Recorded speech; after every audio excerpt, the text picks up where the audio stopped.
തിരുവചന സന്ദേശങ്ങൾ ശ്രവിക്കുന്നതിനായി ഭാഗ്യവചനധാര ഇന്ന് തന്നെ സബ്സ്ക്രൈബ് ചെയ്യുക. ദൈവം നിങ്ങളെ അനുഗ്രഹിക്കട്ടെ. ത്രിയേക ദൈവത്തിന്റെ തിരുനാമത്തിന് മഹത്വം. പ്രിയപ്പെട്ട എല്ലാവർക്കും കർത്താവായ യേശു ക്രിസ്തുവിന്റെ ധന്യനാമത്തിൽ സ്നേഹവന്ദനം. പിതാവ് എന്നെ സ്നേഹിക്കുന്നത് പോലെ ഞാനും നിങ്ങളെ സ്നേഹിക്കുന്നു, എൻ്റെ സ്നേഹത്തിൽ വസിപ്പീൻ. വിശുദ്ധ യോഹന്നാന്റെ സുവിശേഷം 15-ാം അധ്യായം 9-ാമത്തെ വാക്യം. പ്രിയമുള്ളവരെ, ദൈവമക്കൾ ദൈവ സ്നേഹത്തിൽ വസിക്കണം എന്നാണ് ഈ വാക്യം നമ്മെ ബോധ്യപ്പെടുത്തുന്നത്. ദൈവമക്കൾ ദൈവസ്നേഹത്തിൽ വസിക്കുന്നതിനെക്കുറിച്ച് ചിന്തിച്ചപ്പോൾ എൻ്റെ മനസ്സിലേക്ക് കടന്നു വന്ന 1-2 ചിന്തകൾ പങ്കുവയ്ക്കാൻ ഞാൻ ആഗ്രഹിക്കുന്നു. യേശുക്രിസ്തു വിശുദ്ധ മത്തായിയുടെ സുവിശേഷം 22-ാം അധ്യായത്തിന്റെ 39-ാമത്തെ വാക്യത്തിൽ പറഞ്ഞു, കൂട്ടുകാരനെ നിന്നെ പോലെ തന്നെ സ്നേഹിക്കണം.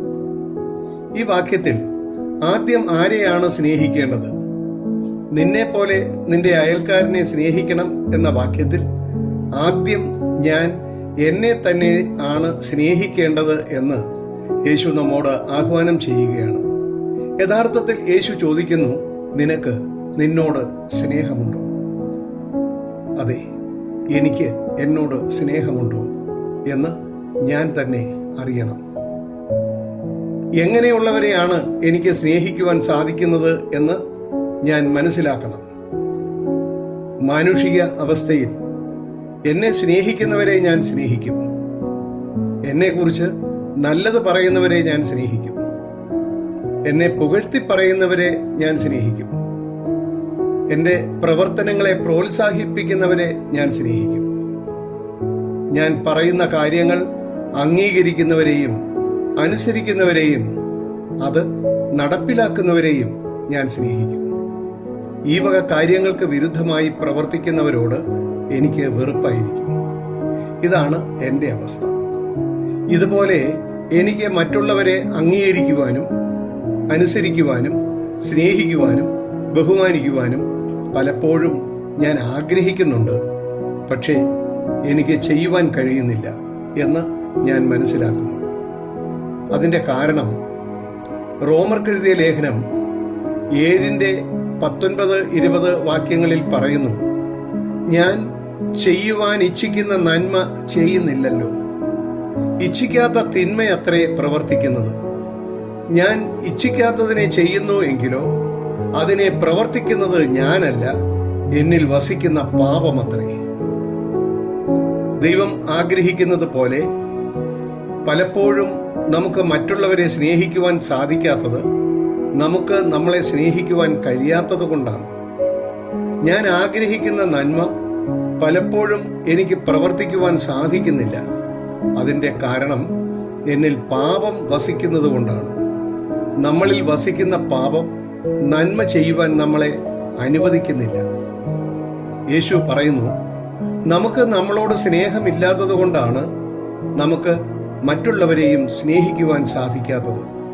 അതുകൊണ്ട് ആദ്യം നമ്മൾ നമ്മളെ തന്നെ സ്നേഹിക്കുവാൻ തീരുമാനമെടുക്കണം.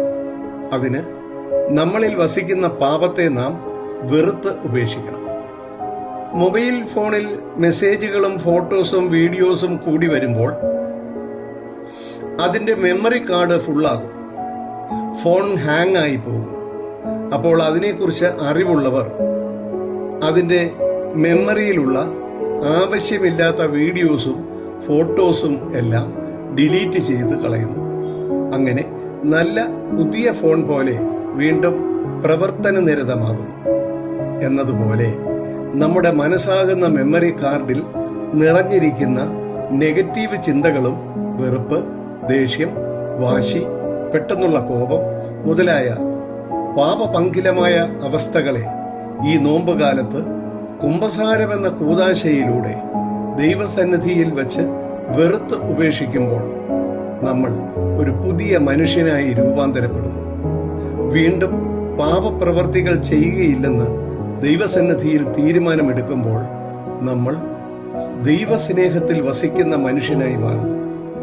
ദൈവീക സ്നേഹം നമ്മളിൽ വസിക്കുമ്പോൾ നമുക്ക് നമ്മളെ സ്നേഹിക്കുവാൻ സാധിക്കും. നമ്മളിൽ സ്നേഹമുണ്ടെങ്കിൽ മാത്രമേ നമുക്ക് മറ്റുള്ളവരെയും ശത്രുക്കളെ പോലും സ്നേഹിക്കുവാൻ സാധിക്കും എന്നാണ് യേശു പഠിപ്പിക്കുന്നത്.